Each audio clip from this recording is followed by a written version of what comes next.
Haddie spent her youth in a household brimming with love. Her mother, Professor Besant Carr, moved across the world to teach agricultural science at a university in Trois-Rivières, Quebec. Her father, Rajan Singh, found remarkable success with a catering business in the small Quebecois town. Her house constantly swirled with the wonderful aromas of cumin, chilies, masala, cardamom, and fresh, steaming naan pulled from a tandoor oven. Her earliest memories were filled with stories of India, and on her 10th birthday, her parents promised to visit Punjab just after the new year. During the holiday season, her parents went to a party with their closest friends, Maurice and Francois Roy. When Haddie called her parents to say she felt sick, they left in a hurry. Driving through the winding, snow-swept roads of rural Quebec, Rajan lost control of the car, skidding into an icy, gnarled forest. It would be 2 days before their bodies were found trapped in the vehicle. As Hattie's fever broke, the police arrived at her doorstep telling her that they had not suffered. But Haddie was old enough know to the police were just being kind. Old enough to know the police were just being kind. The next morning, she woke up with white hair and a question that would haunt her for the rest of her life. The Roy took Haddie in. The Roys took Haddie in, doing their best to fill the hole left by her parents. Despite the enormous loss, Haddie was again surrounded with love. The love her adopted parents had for their son, Jordan, and the love the three had for her.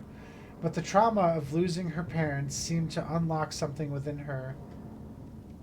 She began to see things nobody else could see. Horrible, unnatural, unexplainable things. Apparitions tormented her in class, at home, in bed. Her unexpected screams earned her the nickname Helly Haddie, only adding to her alienation and anguish. Once a cheerful and social child, Haddie walled herself off to the world. With time, Haddie realized her uncanny abilities only triggered in certain areas, dark areas. It was as though there were places in the world where another dimension somehow bled into our own. Jordan called these intersecting areas overlaps, and they seemed to give Haddie insight into a dark, shadowy world straight out of a cosmic horror story. When Haddie graduated from high school, she felt an unexplainable tug to discover who her parents were. To raise money for a trip to India, her brother Jordan suggested that they use her abilities to explore and document all the haunted places in Quebec, starting with a haunted asylum.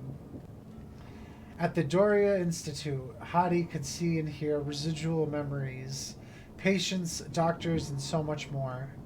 While recording her impressions at the Institute, she offhandedly called the encroaching dimension the Ravage, since it could not only assault her with memories from all times and places, but also gave the sense of feeding off psychic energy. The Ravage, she sensed, was a living mosaic of human suffering that was slowly corrupting and devouring the world. She concluded that they needed to investigate more to see if there was anything to her hypothesis. Jordan presented the footage and recordings to their uncle Stefan, who helped them turn what they had documented into a web series.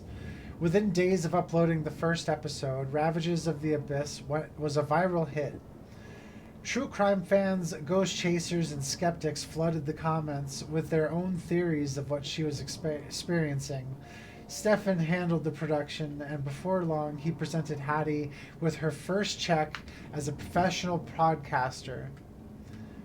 Now, with a working budget, Haddie was able to investigate the most haunted places in the world, seeking answers about the Ravage.